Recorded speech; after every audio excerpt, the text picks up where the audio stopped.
Random House Audio presents The Inn at Rose Harbor by Debbie Macomber. Read for you by Lorelei King. September 2012. Dear friends, I got the message. You love Cedar Cove, and you didn't want to leave the characters behind, all 10,000 of them. Okay, that's a slight exaggeration, but that was the problem. 13 books, each with its own cast of characters. If your head wasn't spinning remembering who was who, then mine was. It was time, but goodbyes are hard, and from what some of you wrote me, traumatic. As an author, I listen to my readers. You have guided my career since I first published. I try never to disappoint those who have been so encouraging and loyal. So I came up with a compromise. My new series involves a wonderful bed and breakfast set in Cedar Cove. That way the characters you've come to love will make occasional appearances and give you updates on their lives. However, the focus of the story will revolve around Jo Marie and the guests who come to stay at the Rose Harbor Inn. The name Rose has a special significance in my own life. My great-grandmother was named Rose, as was my mother. Our oldest daughter is named Jody Rose, and my granddaughter, the one born on my birthday, is Madeline Rose, so you can see the name is deeply rooted in our family heritage. As with all of my stories, I am sharing a part of myself with my readers. As always, I look forward to your comments. You can reach me in a multitude of ways. Log on to my website at debbiemacomber.com and sign in on the guestbook page, or write to me at P.O. Box 1458, Port Orchard, Washington, 98366. I personally read every letter and guestbook entry. You can also contact me through Facebook. And wait, there's more. I have my own app. I am so high-tech I hardly know what to think. Now sit back, put your feet up, and meet Jo Marie as she entertains her first 2 guests. This is a new life for her, and I'm sure you'll come to love her, and the people who enter through her door and find harbor and healing. Warmest regards, Debbie Macomber. Chapter 1. Last night, I dreamed of Paul. He's never far from my thoughts. Not a day passes when he isn't with me, but he hasn't been in my dreams until now. It's ironic, I suppose, that he should leave me, because before I close my eyes, I fantasize about what it would feel like to have his arms wrapped around me.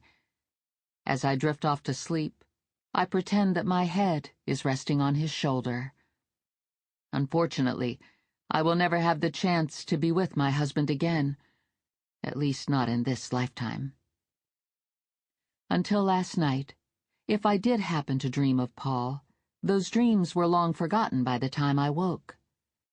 This dream, however, stayed with me, lingering in my mind, filling me with equal parts sadness and joy. When I first learned that Paul had been killed, the grief had been all-consuming, and I didn't think I would be able to go on.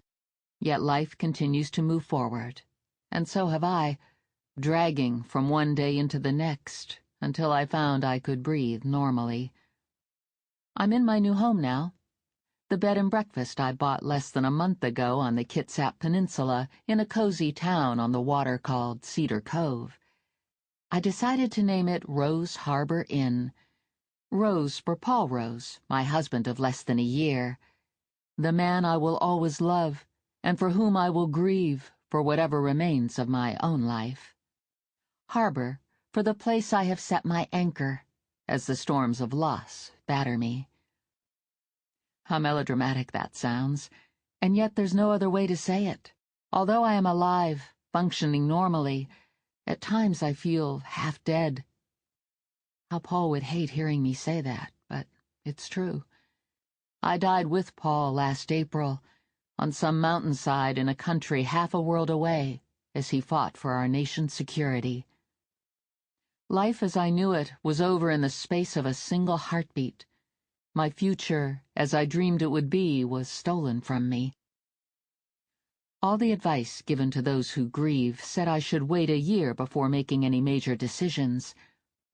My friends told me I would regret quitting my job, leaving my Seattle home, and moving to a strange town. What they didn't understand was that I found no comfort in familiarity, no joy in routine. Because I valued their opinion, I gave it 6 months. In that time, nothing helped, nothing changed. More and more I felt the urge to get away, to start life anew, certain that then and only then would I find peace, and this horrendous ache inside me ease. I started my search for a new life on the internet, looking in a number of areas all across the United States. The surprise was finding exactly what I wanted in my own backyard.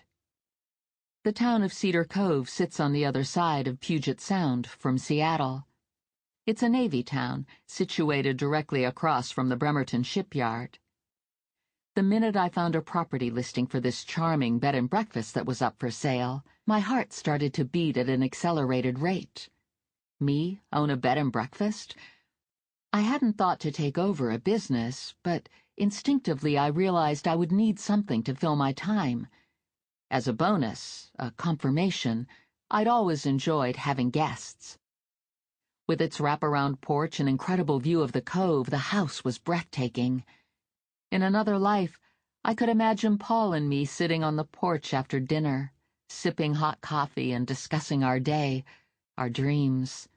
Surely the photograph posted on the internet had been taken by a professional who'd cleverly masked its flaws. Nothing, it seemed, could be this perfect. Not so. The moment I pulled into the driveway with the real estate agent, I was embraced by the inn's appeal. Oh yes, with its bright natural light and large windows that overlooked the cove, this B&B felt like home already. It was the perfect place for starting my new life. Although I dutifully let Jody McNeil, the agent, show me around, not a single question remained in my mind. I was meant to own this bed and breakfast. It was as if it had sat on the market all these months waiting for me. It had 8 guest rooms spread across the 2 upper floors, and on the bottom floor a large modern kitchen was situated next to a spacious dining room. Originally built in the early 1900s, the house looked out on a stunning panorama of the water and marina. Cedar Cove was laid out below along Harbor Street, which wound through the town with small shops on both sides of the street. I felt the town's appeal even before I had the opportunity to explore its neighborhoods. What attracted me most about the inn was a sense of peace I experienced the moment I walked inside. The heartache that had been my constant companion seemed to lift. The grief that I'd carried with me all these months eased. In its place came serenity, a peace that's difficult to describe. Unfortunately, this contentment didn't last long, my eyes suddenly flooding with tears and embarrassing me as we finished the tour. Paul would have loved this inn too, but I would be managing the inn alone. Thankfully, the real estate agent pretended not to notice the emotions I was struggling to disguise. "Well, what do you think?" Jody asked expectantly as we walked out the front door. I hadn't said a word during the entire tour, nor had I asked a single question. "I'll take it."